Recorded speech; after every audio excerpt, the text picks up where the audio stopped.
All right. Well, great. It's wonderful to see so many people. Welcome to those of you who are from Welcome.us or who are new to Holy Trinity. My name is Ashley Click, and I am the Director of Social Justice at Holy Trinity. Holy Trinity is a Catholic Jesuit church located in Georgetown, for those of you who may not know. The Migrant team, which we're here to talk about tonight, is one of many efforts in social justice that our church focuses on right now. We have a green team, an advocacy team, a restorative justice team, a racial justice team, and a direct service effort focused on poverty and homelessness. It's a privilege to work with all of these wonderful parishioners, mentors, volunteers, and partners who are called to journey with the excluded. And we are really excited that so many of you are spending time with us tonight. So tonight's presentation is a reflection of the commitment our community members have to live our faith as people for others. And so we'll get going. We have an ambitious agenda. For those of you who know the Migrant team, that's ambition as our middle name. And our goal tonight is just to introduce you to who the Migrant team is, who we are, what we do, how we do it, and then we'll talk more about welcoming our new Afghan family. We have tried to make time for questions, but if you'll just put them in the chat, then we'll moderate those towards the end. And any questions we don't get to, then Jean and I can follow up with you tomorrow. So we will begin, as we often do, with prayer. Tonight's opening prayer was written by my friend and parishioner Mary Gibbons, who's one of the co-leads of the Migrant team. She wrote this in October 2017. As we encounter and accompany our neighbors from other parts of the world, help us repurpose the story once told in response to the question, "Who is my neighbor?" Help us recall that the title character of that parable, the Samaritan who did good, was a foreigner on hostile ground, and that he was the rescuer, not the rescuee. To recap, as a man lay bloodied and abandoned, his compatriots passed by, and then someone stopped. A stranger with roots in the sect reveled in the battered man's land. Yet it was he, the alien arrival, who helped the man's wounds with balm from his flask, who tore his own clothes to bandage his limbs, who transported him to refuge on his donkey, the first century Palestine's SUV of choice. Help us cherish the stranger on roads made rough in our own time. Help us know the gifts borne by those traveling to and through, and those cast away from our own at times hostile land. Help us discern the grace each new neighbor conveys, as he refines the calloused edges of our culture, as she reminds us of our values, as they illuminate the universal countenance of vivid human goodness that lets us see the face of God anew. Amen. So the sponsor circle model envisions a big community with one family. Sorry, I knew that was going to happen. Jean, do you want to take it while my family comes in from soccer? Sorry, everybody. No problem. I guess Ashley's dog likes our structure. Anyways, tonight we're going to talk about, we're looking at a new Afghan family through the sponsor circles. And normally through the sponsor circles, it comes into a kind of a new community where they have to develop the infrastructure. So they usually need a lot of people and a lot of committees. But luckily, because of and you'll get to see as we move along, because we've actually been working with several migrant families now over a 5-year period, we have a lot of that infrastructure in place here at Holy Trinity. And so this new Afghan family is basically going to be rolled up into our structure. So we're going to talk a little bit more about how we're organized as the migrant team, just so you get a sense of how we're doing it. And then we'll get into the specifics of the new Afghan family that we're going to be welcoming in. So I thought I'd do a quick overview, first of all, of who is the migrant team. So our mission statement is that grounded in Ignatian spirituality and Catholic social teaching, we welcome newly arrived immigrants into our neighborhood as our familia. We directly support, refer to asylees and migrants to independence in their new country through accompaniment and connection to resources. We also further the goals of social justice through education, outreach, and working with other faith groups and organizations. we kind of look at the way we're structured as having sort of four different pieces of it. At our roots, we have prayer and faith, and as well as advocacy. And we bring a lot of people get into this work, are motivated by this work, and maybe many of you have been because of some experience that they had at the border or with other families, or maybe in another country. So we have immersion trips to the border, which have been shut down due to COVID, but will continue back this fall. And then a big chunk of what we do is direct service, or what we call as accompaniment. Now, although we're grounded in a nation spirituality, everyone is welcome. The migrants we accompany are from and many faith backgrounds, some with no faith background at all, and we respectfully welcome, listen to, and learn from. So although we come from our own faith background, it doesn't at all impede who we accompany or who is part of our familia. So I thought I'd just really quickly go through a little bit of the history and the people right now that we have in our familia to give you a little bit of background. So many of you may have seen back in the 2016 ban, we were able to get the Chaco family here 5 years ago. This was actually before my time, but Anne Marie Partham is going to be speaking about that a little bit later in the lessons learned. It's a big family, as you can see, and a happy note, just last week, they're now able to apply for citizenship. So that was the first family that Holy Trinity took in. We had a really big team to help get them settled into the United States. As a result of that, we kind of asked the question, what can we do more? There's so many people that need our help. Can we do more?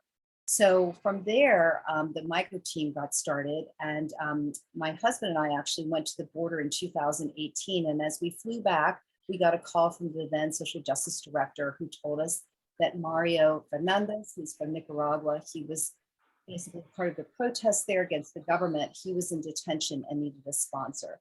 So a group of us said yes and raised our hand, and we have been incredibly blessed with Mario. He's not only an amazing, amazing young man, but he is part of our familia and now helps with all the other migrants who come in and understanding what they need to do to be happy and to kind of survive and migrate this new culture. So he's really been amazing.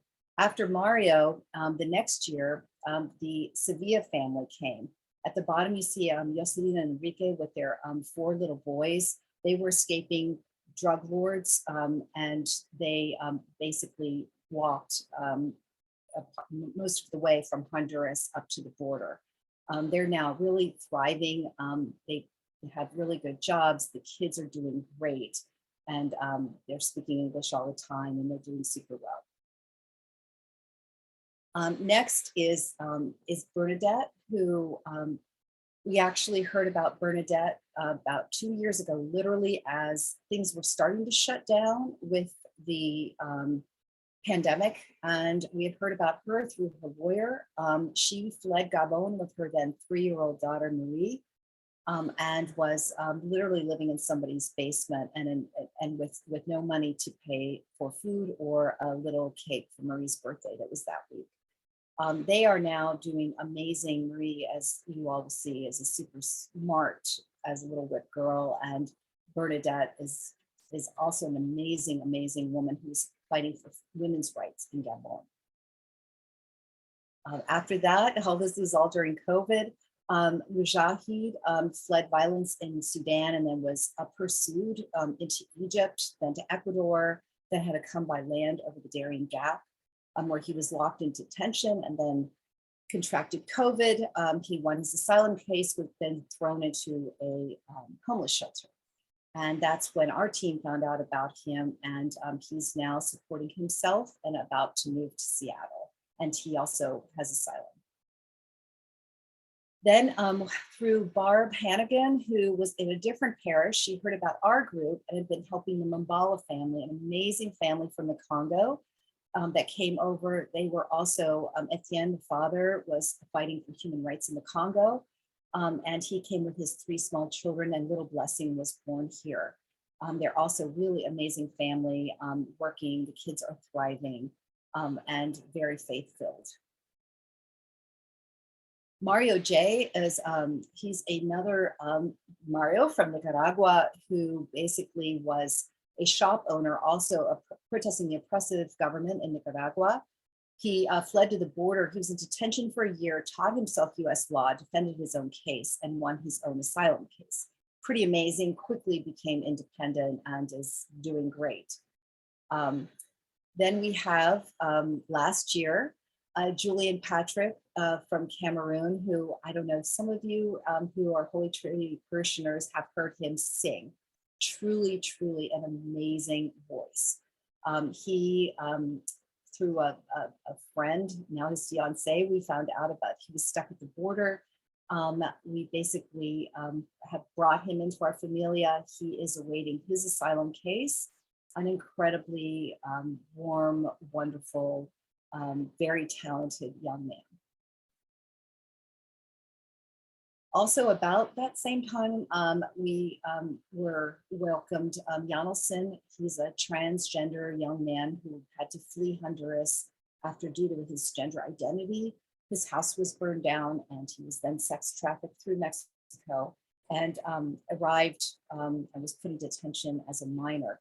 Luckily, there was a very generous woman as part of our migrant team who basically took him in and is helping him get adjusted to life here in the United States. We have Hadia, who you will hear from shortly, who is, I don't even need to introduce her. She's an amazing, amazing, amazing young woman from Afghanistan who we found out about a year ago. You'll hear her story a little bit later, so I won't go into it, but she's amazing. Also, another woman from Afghanistan, Asila. Both Hadia and Asila did not come over with the evacuation. They came over before this because they were in fear for their lives because of speaking out for on women's rights issues. And that's how we found out about them and have been helping them with different things. And then finally, last but not least, our most recent member who I'm going to get to meet this Sunday, I'm very much looking forward to, is a young woman from Haiti, Aline, who fled the political gang and socioeconomic problems. Basically, when we met her last month, she only had flip-flop for shoes. That's how she arrived in this country in this cold, cold weather. But it's kind of our familia right now, the families that we're supporting. But I don't want to give the impression that these are all just tragic stories. Basically, each of these people is so much more than the sufferings that they've had. They're full of, faith. Basically, Mario has incredibly deep faith. They have lots of generosity. We're always getting made dinners and other kinds of special occasions by everybody. There's a lot of joy and turning joy. I'll never forget that when I was with the Sevilla boys down here, they had just moved here, and we were trying to move them into a temporary place, and we were running out to get a bite of eat. And Anastasio, who at this time was probably 4 or 5 years old, we're walking, and I'm holding his hand, and he looks at me and he goes, "This is just like the caravan." So it's like they have their own way of, the children especially, of being so resilient and joyful, and despite of what the backgrounds are.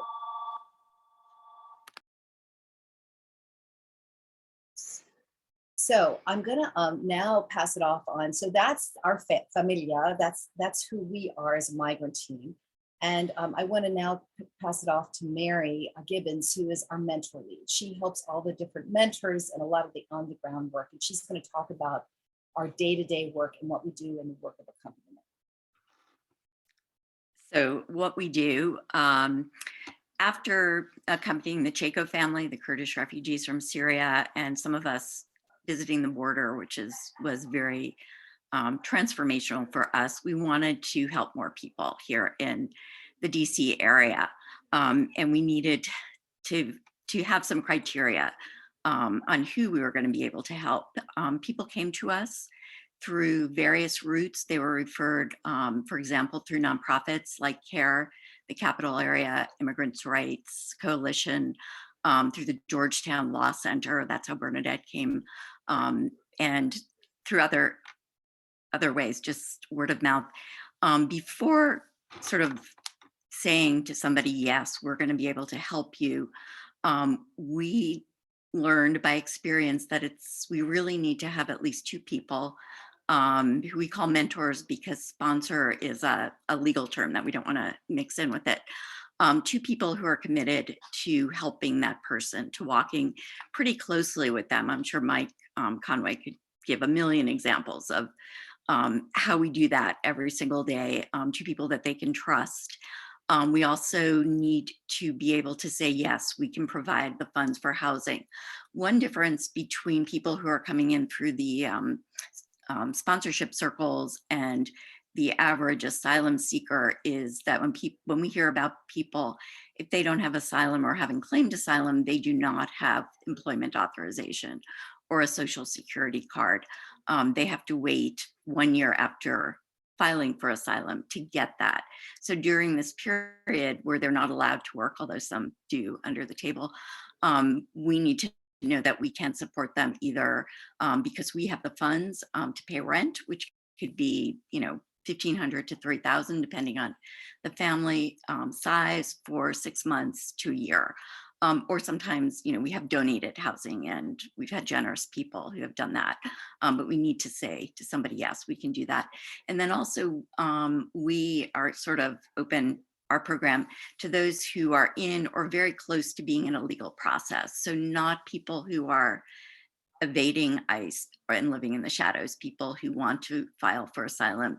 And we help them sometimes get legal help through one of the nonprofits or pro bono work in that way.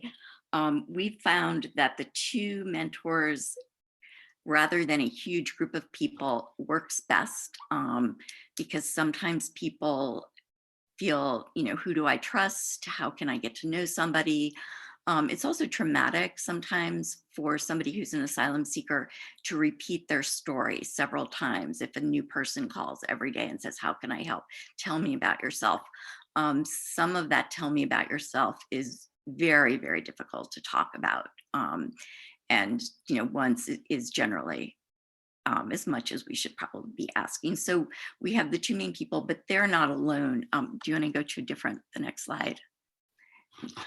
This is sort of our chart that we try to keep track of who everybody does, but everybody helps everybody. So you'll see on the left, these are the mentors and who they work with, but also we have resource people. So no mentor, even if it's just teamwork, 2 people, sometimes 3 people, nobody is really alone. We have everybody's back. There are healthcare resource people like Mary McCabe and Marianne Borelli, people who are tracking down food pantries and know where that was, which was really important during COVID.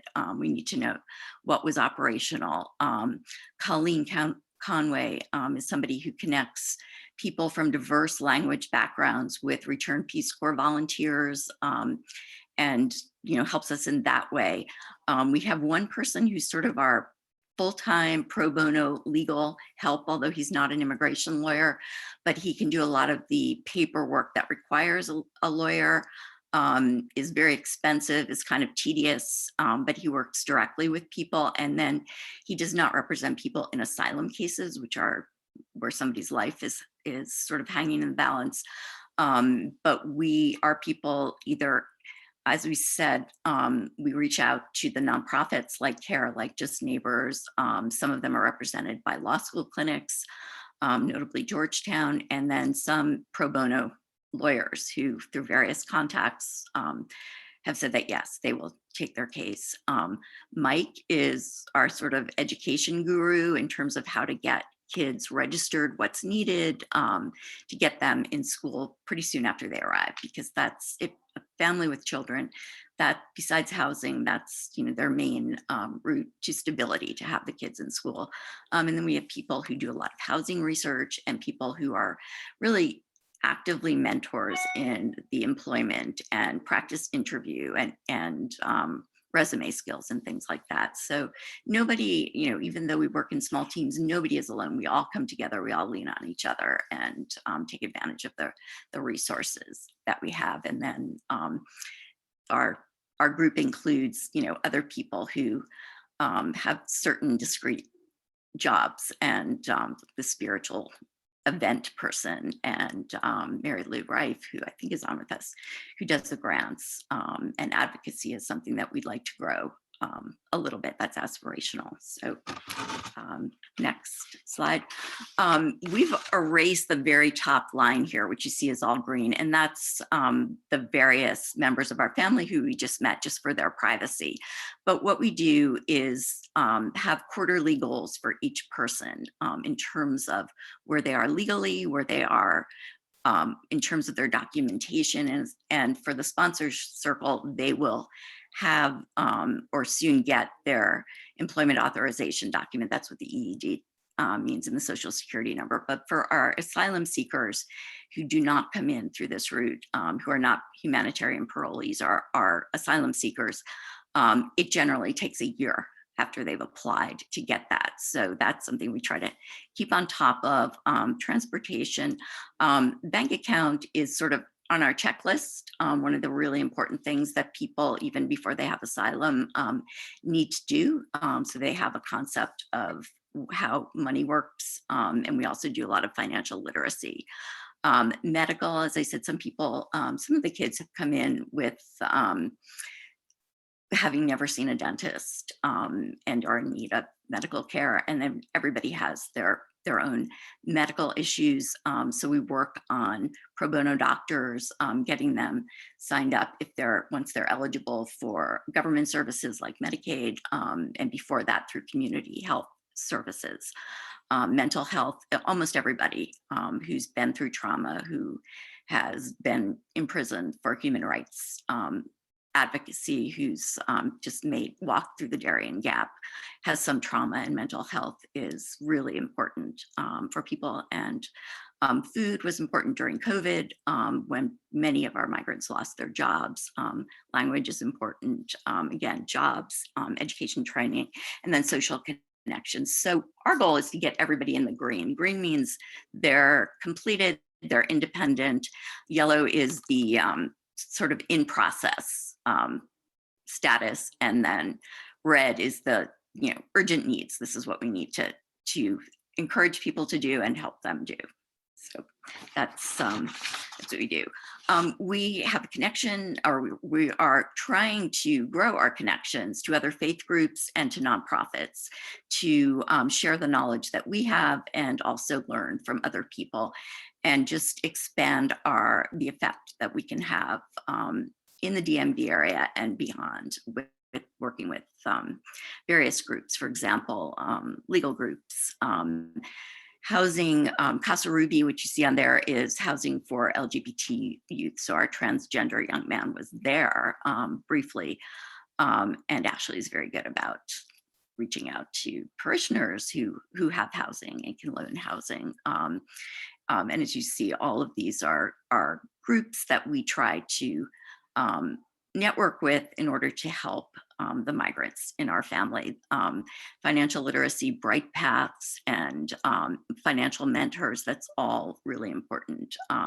Networks like Asylum Works, and then all of the medical clinics that we use, because often our people, although this will not be the case with the sponsorship circle family, who will come in eligible right away for Medicaid and for that, which is terrific. But generally, we connect people to health clinics that are run by nonprofits and pro bono doctors and dentists before they're able to avail themselves of government work, or before they're independent and get jobs and can afford those things on their own, which some of our families have. We are in the process of really building up our process guides and resource directory so that we can share that with other people. Some of this is always going to be a work in process in terms of policies changing, nonprofits having more or less capacity, new groups coming on the scene, and unforeseen things like COVID and what's available. But our goal is to really turn what for us has been sort of a seat of the pants effort into something more professional by having written guidelines on how somebody works their way through the asylum process, what resources are available to them in education, in healthcare, in employment, in language lessons. And it's, as I said, it's a work in process, but it is something that we're hopeful that will be something that we can share with others. How do we do it? Is this still mine? Sorry, I was on mute, so that was my fault. So thank you so much, Mary. I really appreciate it.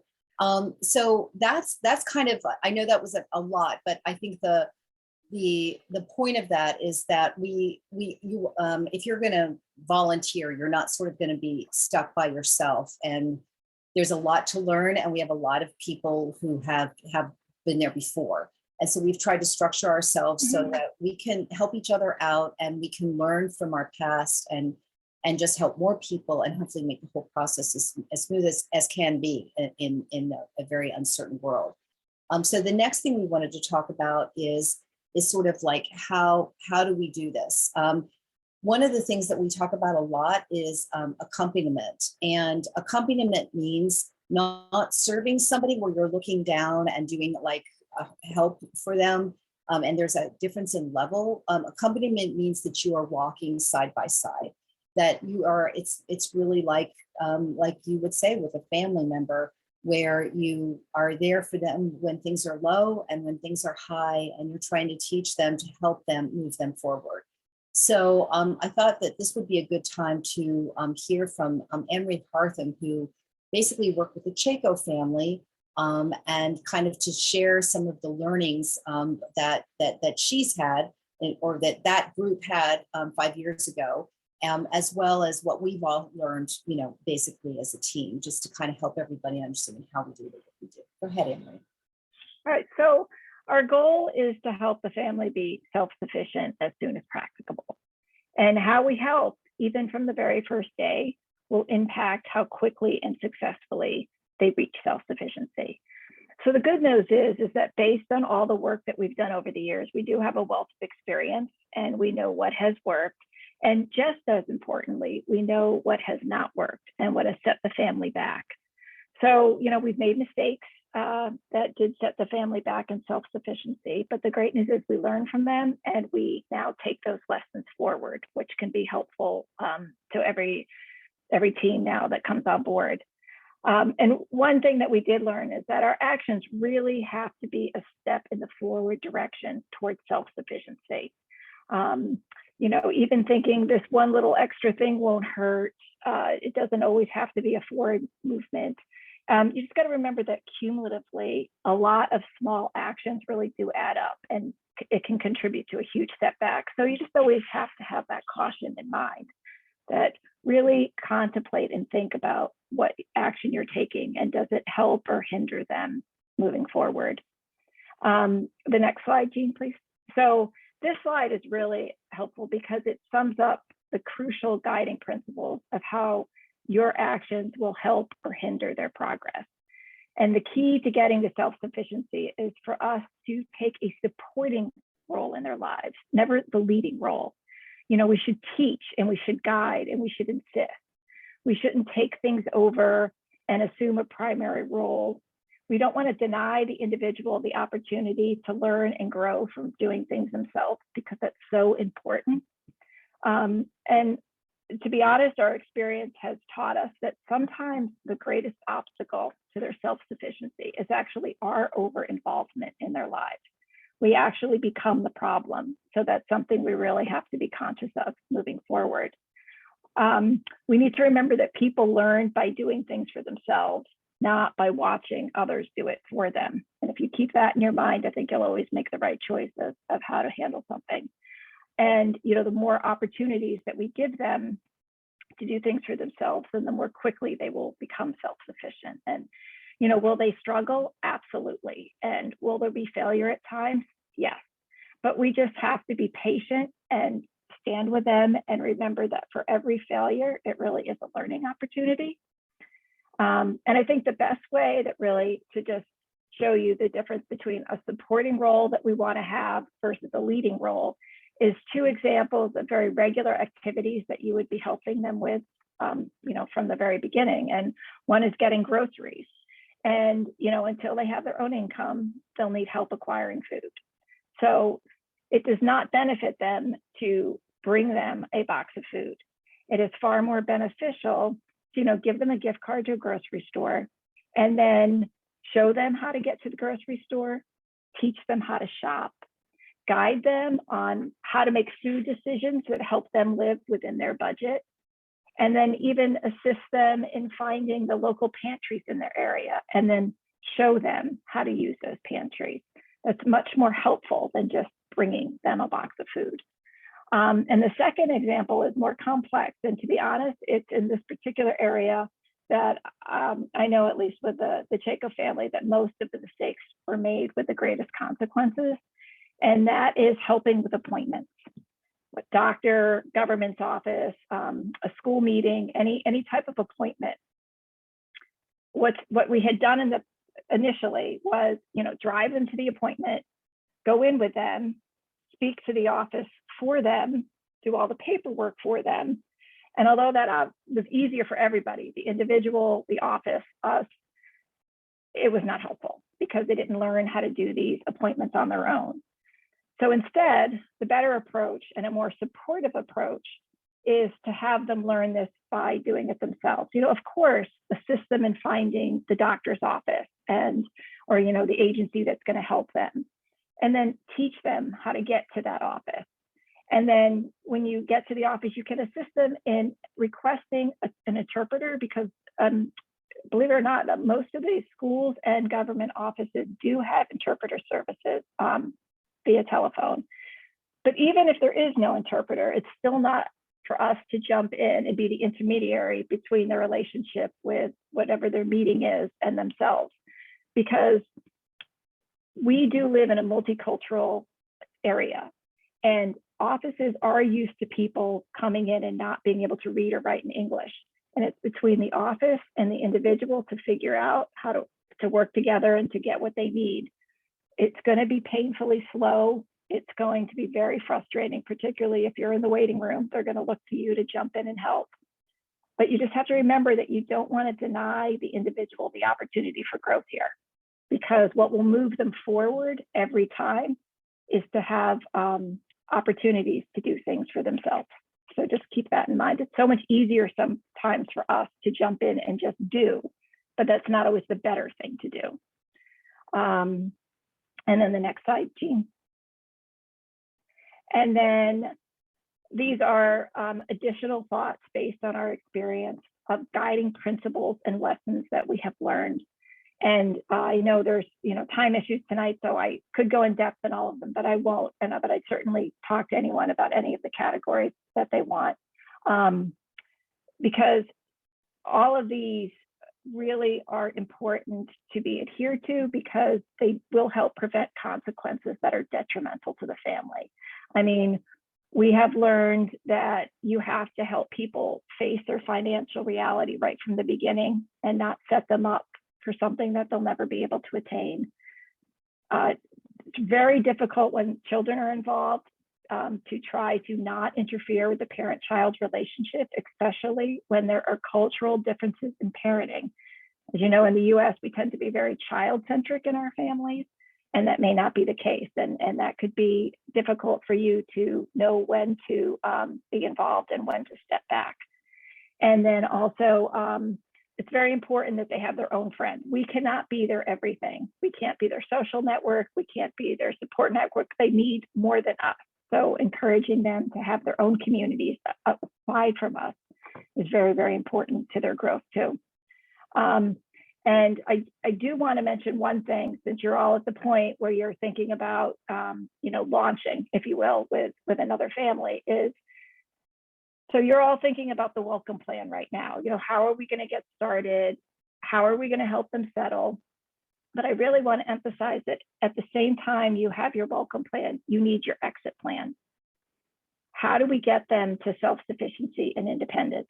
And when do we leave? You don't have to ever leave as friends. I mean, when do we leave in our role as helper?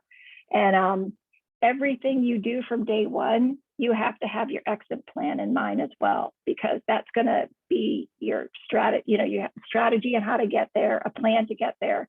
And you do have to know that there is going to be an ending to this relationship. It's like kids. If you do your job right, they leave you in the end, right? And it's sort of the same thing here in terms of, if you're able to help them achieve self-sufficiency, it's really beautiful, because your relationship at that point changes, and you just become their friend, and is quite beautiful.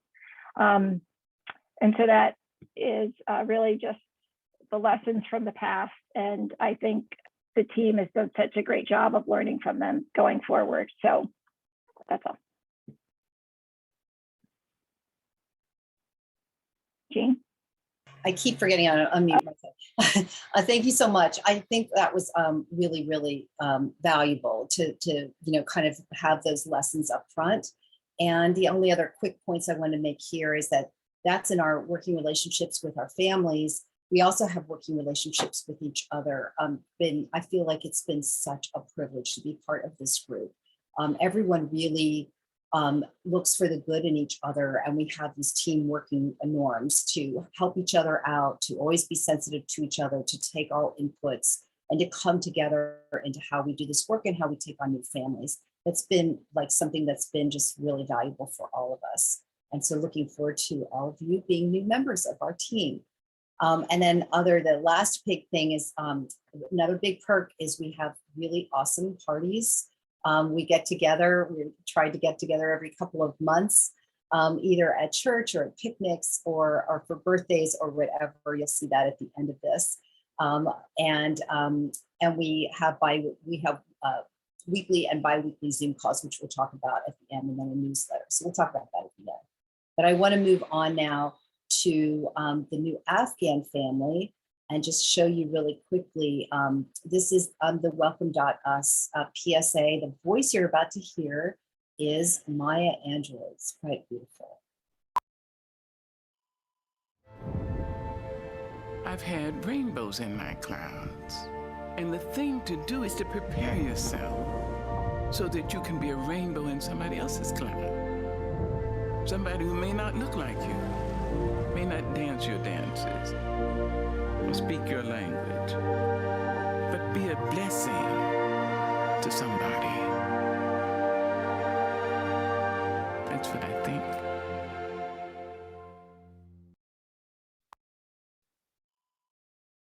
I now want to go ahead and welcome Mike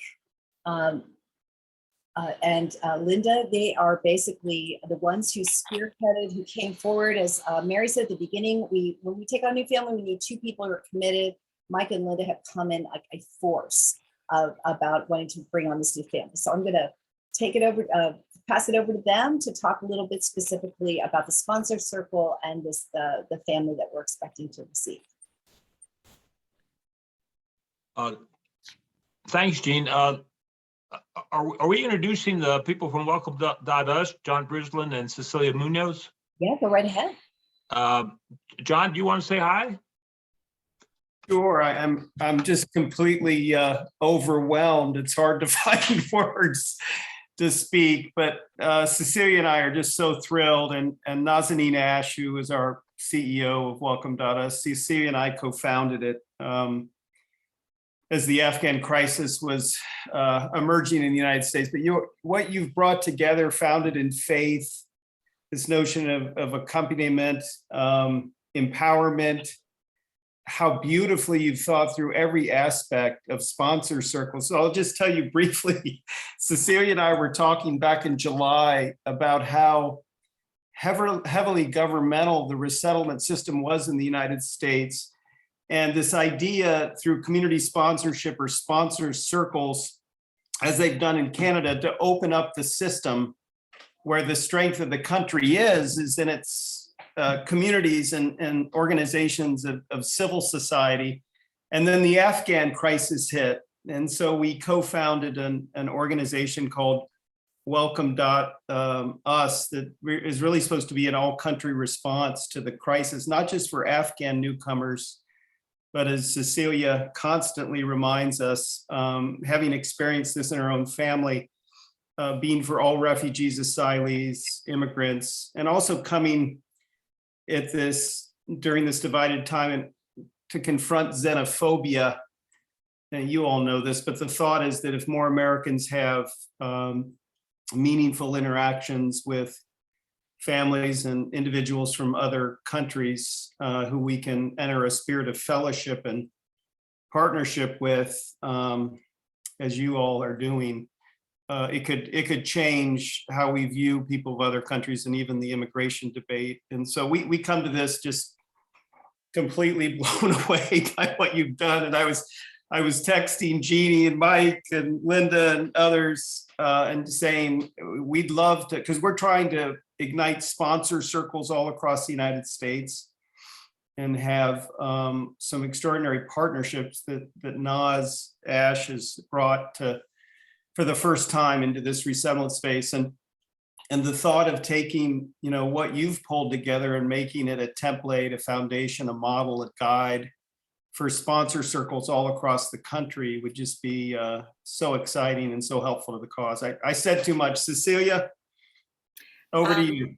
Thank you. I can't add very much to what Bridge just eloquently said, except to express my real gratitude. When we developed the idea that became Welcome.us, what we were hoping would happen is what you have already been doing. And we're hoping we can help make it happen all over the country. I have been working in the vineyards of immigration refugee policy for more than 30 years, beating my head against those walls, and just have really come to the conclusion that if the more we can make it possible for people to accompany immigrants in the way that you have described, and migrants of all kinds, the more we will be able to bridge some of what divides us in this country and across the globe. So we're trying very hard to change systems on a broad scale, but I think Bridge very wisely also, concluded that it's important that we understand how this works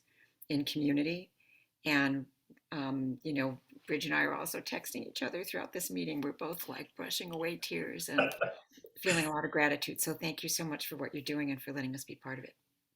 Would one of you want to say a word about the clip that we just saw? I know it was shown at the final ceremonies of the Olympics. Yeah, so to just, and I want to thank Linda Potter and Tim Shriver. Tim and Linda and group organized a call to unite a couple of years ago, and Americans and former presidents and the Pope and all these people came out of the woodwork, to help the country in a time of crisis, the COVID pandemic. And it made us realize that all we had to do was ask. And so we called the president of NBC, Universal and Comcast, the presidents, and asked if we could get it's kind of audacious, but a free PSA at the closing ceremony of the Olympics, which would reach millions of Americans and people around the world. And as Tim and Linda know from Special Olympics, sports unites people in ways that's non-threatening. And so we thought it would be a perfect time to educate and engage the American people in this effort to welcome. And so Maya Angelou's estate kindly agreed, it's not easy actually, kindly agreed that her wonderful voice could be with rainbows, rainbows in the clouds, could be her the foundation of the PSA. And I'll just say too, and sort of in a spirit of humility, we really are trying to cross political divides.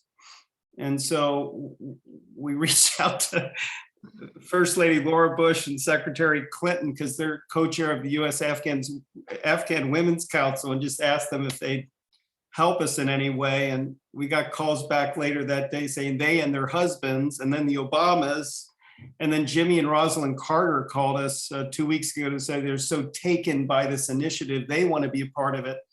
But most importantly, it's the refugees, Afghan Americans, people who've been on the front lines of this crisis who are part of informing our efforts so that it's really authentic and makes a difference. And so this is one of the most important things we've done since we started the effort. I'm just so grateful to Jeannie and Mike and Ashley and Mary and everybody who presented, because it's just stunning.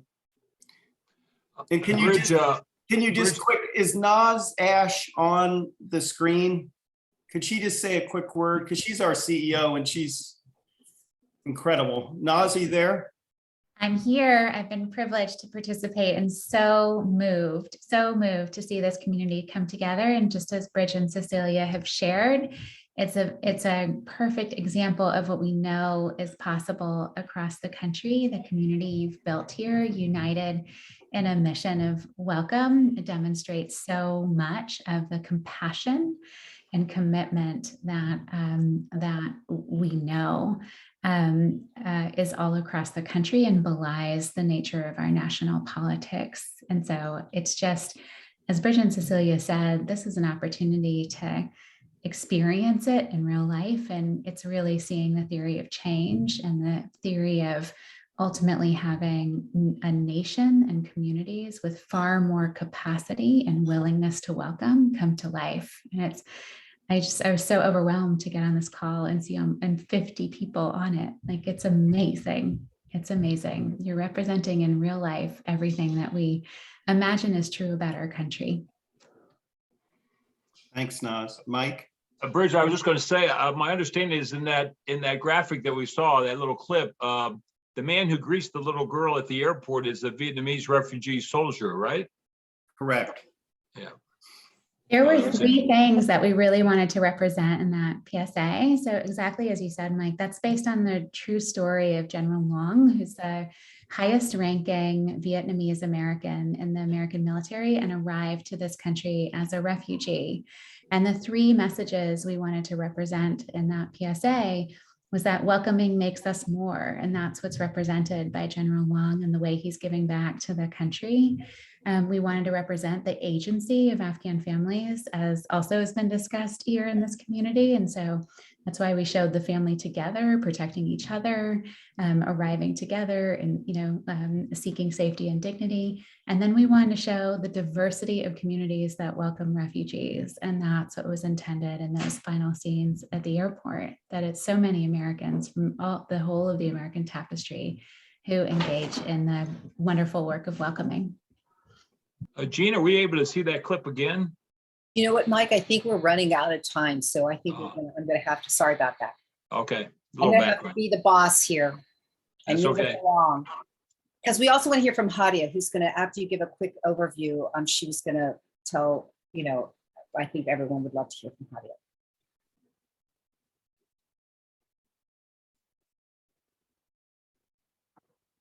Mike? Oh, I thought we were throwing it to Hadia.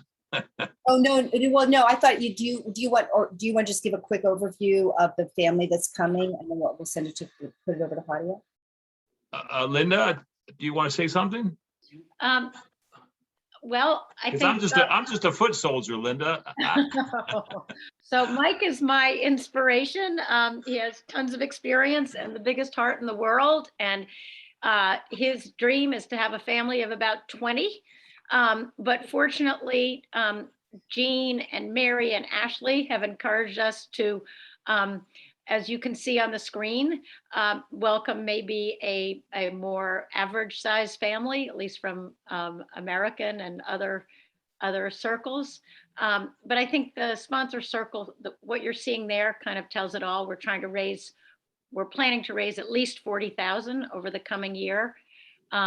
We have set up a core team where Mike and I welcome other people if they're interested in participating with us. Every week at 6 o'clock on Monday nights, we'll be meeting by Zoom to basically coordinate the accompaniment and resettlement of this family. We will need volunteers in all areas. And we're still learning about what family we may get. So we do not yet know what size family, which language they speak from Afghanistan, how many children. So we hope to learn that by early to mid-March and hope to welcome the family in mid-March. And I just wanted to add that while I did volunteer on the periphery with the Chaco family 5 years ago, coming to talk to Mike and Mary and Jean has been such an inspiration. And I think most importantly, what I think Mary and Jean reiterated when they spoke earlier was the sense they give me that that Holy Trinity Migrant Team has our backs. So I hope many of you will sign up in different ways to support this new family, and know that that the Holy Trinity Migrant Team will help make it happen. And we have so much to learn and so much to give. And one last thing is that we don't really know the legal status of the family we might get. We're told it might be from Qatar, but that's not even certain. So there's a lot of uncertainties going forward. We're hoping that the Afghan Adjustment Act goes through Congress, and people might be able to help with that. But at this point in time, there's a lot of unknowns with the family that we're going to receive. Thanks so much, Mike and Linda. I really appreciate it. So I'm going to answer the question in the chat really quick from Marianne, because a lot of you are probably wondering at this point around the practicality of the ask. And we're going to reiterate this at the end, but we basically have like core team members who participate every week and are really tracking what's going on with the family. And so if you're interested in being involved like every week on a meeting, and then maybe there'll be tasks that you do afterwards, you're more than welcome. But there is a ton of other people that are involved as we need them. So we'll put out a call that, especially at the beginning, and I'll go to the next slide. You can't read a lot of this, but there's a ton of work at the beginning when someone comes, moving them in, getting them set up, showing them the metro system, getting the kids registered for school. There's a ton of stuff. And so that's at the time when we'll ask the larger community if they can help out with a particular task here and there. So what we do is we communicate it in a newsletter, so that those of you who are, like all of us, are super busy, you can look at something, and if you feel called to do it, you can jump in and help out with it. And we find that we are always shocked, that we put it out there and somehow the Holy Spirit gives us somebody that can do this, whether it's, a medical thing or just doing some research to find out like what we need to find out. So we'll talk a little bit more about that later. I also wanted to, what I thought I'd do real quick is I really wanted to let Hadia have a chance to speak. Hadia, she's just an amazing person, and go ahead. Hadia, can I give your big news? Yeah, go ahead, Jane. So to be honest, it's such a big and important call I have been participated since I came to the United States, because I have been out of all this activity, out of social media, and I have been trying to stay away from media and everything. I literally had no connection with people, and I didn't talk to anybody unless if I had meet Jean or Lori or anybody else from the Holy Trinity. But I am greatly and honored to be welcomed by these amazing people in this group. And I never meet like so many of you in person, and I never saw you in person, but I always feel that that energy and that the support that you guys are sending through the member of this group, through them to me and to other to any other member of this migrant team who are being supported by Holy Trinity, which I believe it is something that nobody is able to pay a price for it. There is no price for it. We all know about it. And it is just give you a hope that there is humanity in this world, and this is still existence in this world, and there's human being who cares about each other. And there's people kind like you in this room who is spending time, who is spending money, who is spending their energy to save a life as much as they can. And this is make a huge difference, but no politician can make these changes. So you guys are more powerful than any politician in this world. You should believe that, and you should understand that. You guys are making big decisions than any president or making, because you guys are saving life, and you guys are trying to resettle and trying to bring people into normal life and support them to find themselves once again when they lost themselves through this journey and through this transformation. For me, it's quite emotional evening. As I spoke to you all, my friends are being held by the Taliban in Kabul right now. And yes, my friend being taken from his family 50 in February 15, and he has been in detention by the Taliban, and they are not releasing him. They are trying to make excuses, and they are trying to give us more time and saying that, oh, we are waiting for the orders from Kabul, but they are not releasing the guy. And there is another female who take this lady from Kabul streets, and they put him somewhere that we don't know where she is right now. Like in this kind of situation, when you guys are staying in and trying to help people, not only Afghans, but anybody who is coming to this country, I'm gonna tell you again, you guys are doing amazing job that no politician can do this in this world, believe me. And I'm really, really, really appreciate it, truly, and I'm really grateful, and I'm really blessed that I have you guys in my life, and I have you all who are trying to support and who are trying to make this process easier. As I am speaking to you, my entire family is in Afghanistan. I'm just physically in the United States, but I am mentally in Afghanistan. Thank you so much, guys. Thank you, Hadia.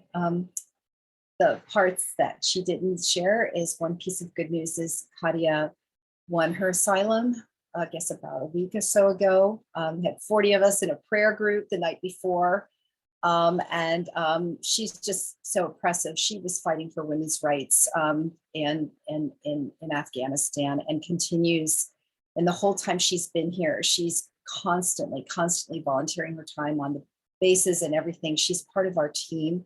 She'll be helping with translation and just helping us do the right thing. So we're so very grateful to have Hadia in our lives. So thank you so much for that. Okay, so now get to the how you can help piece. Ashley, do you want to go ahead and do the last piece here? I'll try if my family will cooperate. I'll do it for you if you're. No. I mean, well, I just apologize now if another teenager comes through. So, so really, as Jean said earlier, it's your time, it's your talents, it's your treasure. We do need mentors. In this case, we're set for this Afghan family. But if you are called to this,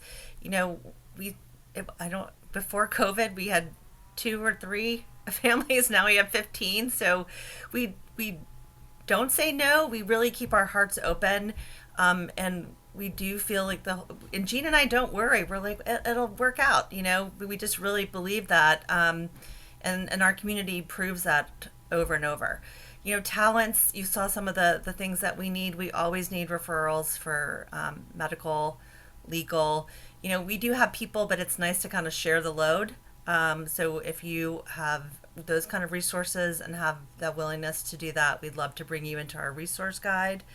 It can be helping with resumes, or if you have time to tutor, or English as a second language. All of those, I think that was one of the questions. That can be an hour in a week, if that is what fits in with your schedule. Treasure, I hate to say it, but you all know how expensive it is. Housing is our most expensive cost when doing this. Jean's fiestas are fun and somehow come off free, but the housing is where we spend all our money. So we know that it's going to cost $40,000, approximately that, to bring this family in and launch them, as we've talked about in this first year. It costs 15 to 25 for an individual. Again, based on where they're located, where they have families, where they are in their process. So money is always helpful, but also your presence, as Hadia said, that it really is knowing that people are showing up and have her back, have my back, have Jean's back, that we're all here doing this important work. So, to cover everything, Jane, I think, the best ways to move forward, if you feel like you want to be part of this new family, is that we'll start meetings at 6 p.m. on February 28th. And then we also have an every biweekly on Mondays at 7, where again, we go through the families.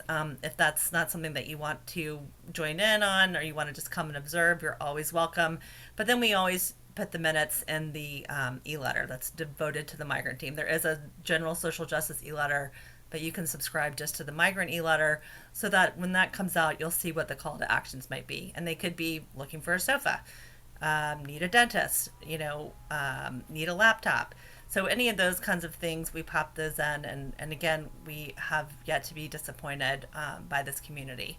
So reading the newsletter helps you stay connected with what our mentors and our families are doing. And again, identify ways that you might be called to join this effort. Donate items. You'll see, setting up these houses. Hadia's going to have a new apartment soon. So you need kind of the basic beds, furniture. We have a setup list, and so you can work with Ebony Campbell, who's on our team, who's kind of our donations coordinator. If you have items, or if you want to be a part of doing the setup, again, I hate to say that donate cash, but we always we always say yes to that. And then your prayers. Jean said it was beautiful. I wasn't able to be there because of teenage duty, but 40 people gathered in the chapel at Holy Trinity and prayed for Hadia and prayed for all of the members of our family. And it's a really amazing, beautiful familia. And I think we've all said we're blessed to be a part of it. And we are glad that you are spending time tonight to see how you might be part of it too.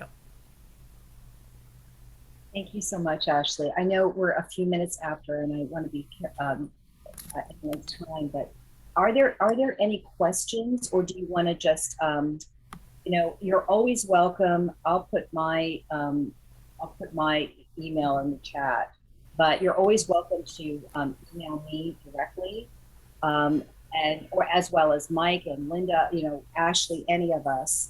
But we are, and you are automatically signed up for our, if you are on the call, you're automatically signed up for our newsletter, and then you can unsubscribe if you don't want to. But basically, and there's Ashley's email, but basically that is a way that you can hear about when we have families and when we have needs. And like we're saying, it's about this family, but it's about everything. Does anyone else have any other question? I'll just be quiet here for a second, as if anyone has anything they want to ask. Hey, Jean, can we close the screen just so we can see everybody too for the Q&A? That'd be great. Thank you. Not, we can, if everyone wants to, just because I know we're a few minutes past, if you want, we can just close it up with a closing prayer and a little video with us. Yeah, I mean, and Jean and I can linger if some people have specific questions that yeah, you let's need do to it that go. way. Yeah, okay. We'll that's linger. a great So idea. how about if we go ahead and do this? I believe, Ashley, you were going to read the I know, Jean, I need you to put it back on the screen because the printout's so tiny I can't see it. Sure. Sorry, everybody.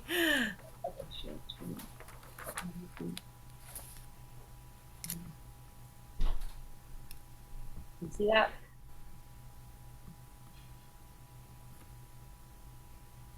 Thank you. All right, if we could just gather ourselves and take a breath. You've heard a lot of information tonight, and take a minute to be able to listen to maybe where you're being called.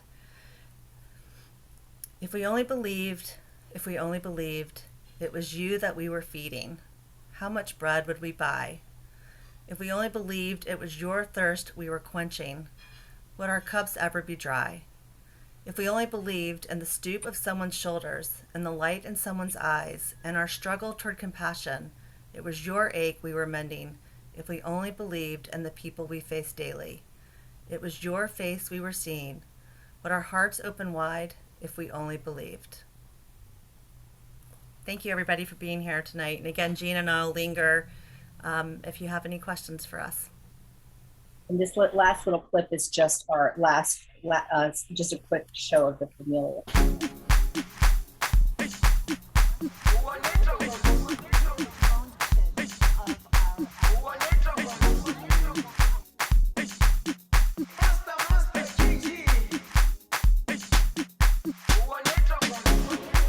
Jerusalema ikhaya lami ilondoloze uhambe nami zungangishilana Jerusalema ikhaya lami ilondoloze uhambe nami zungangishilana dawo yami ayikholana buso wami awukholana ilondoloze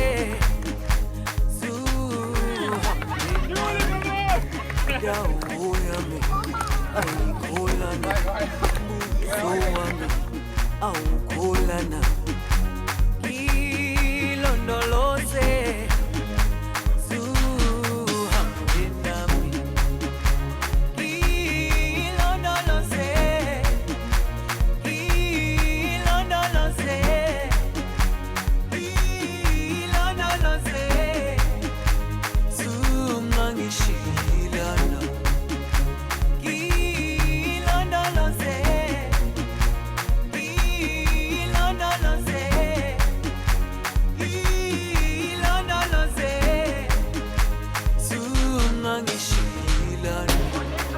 dawo yami ayikholana buso wami awukholana ilondoloze zuhambe nami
Thank you all so much for coming tonight. Thank you very much. Anybody who wants to stay, you're more than welcome. We can talk. I just want to I know everyone's got families and things. Thank you.